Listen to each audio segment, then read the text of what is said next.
superweeds and toxin-resistant pests have been created by GM farming, according to a landmark study. New research from the American National Academies of Science reveals that many promises for the controversial technology have not been fulfilled. Significantly, the experts concluded that the emergence of mutated weeds and pests created by GM farming is a major agricultural problem. In some cases, superweeds have taken over vast tracts of previously productive farmland in North America. Farmers have had to resort to drastic measures, including spraying with highly toxic chemicals such as DDT and even using flamethrowers, to try and destroy them. There is also evidence that some insect pests have developed a resistance to toxins inserted into GM crops. As a result, they survive to damage important commercial crops, such as GM cotton, which is grown in India. GM crops were first developed more than 20 years ago on the back of promises to increase yields, cut the use of chemical sprays and boost farmers' profits. One group of crops, such as soya and maize or corn, had genes inserted into them to make them immune to chemical weed killers like Monsanto's Roundup or glyphosate. Farmers could then douse their crops in these chemicals, killing off the weeds but allowing the GM plants to survive. However, many weeds, such as Palmer's pigweed, which can grow 7 feet tall, subsequently developed resistance to glyphosate and are difficult to control as a result. The study said, in many locations some weeds had evolved resistance to glyphosate, the herbicide to which most genetically engineered crops were engineered to be resistant. A second group of crops, such as cotton and corn, had a toxin inserted into them, known as Bt, which would kill any pests that fed on the plants. However, pink bollworms have developed resistance to a toxin inserted into GM cotton.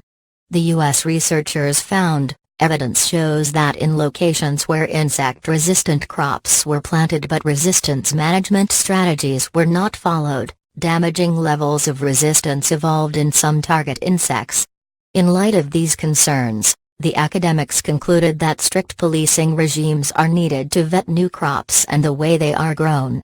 Many critics of GM have been concerned about their effects on the environment and human health. The study offered reassurance on these questions, while admitting there was an absence of evidence. It said, overall, the committee found no conclusive evidence of cause and effect relationships between crops and environmental problems.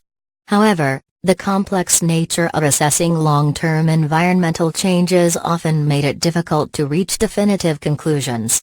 And on human health, it said, though long-term epidemiological studies have not directly addressed food consumption, available epidemiological data do not show associations between any disease or chronic conditions and the consumption of foods.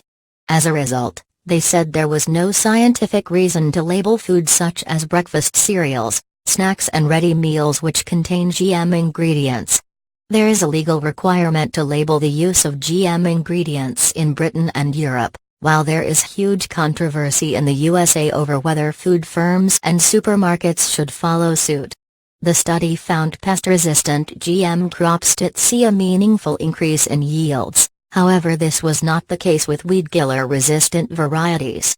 Successive British governments, both Labour and Conservative, have championed GM farming and pushed the EU to support and approve the crops.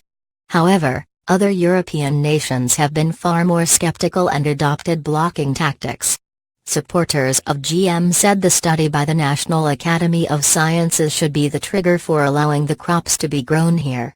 Dr. Joe Perry, former chairman of the European Food Safety Authority GM panel, said, put simply, this very extensive NAS report draws conclusions that should be no surprise to those who have followed GM plant cropping in North America.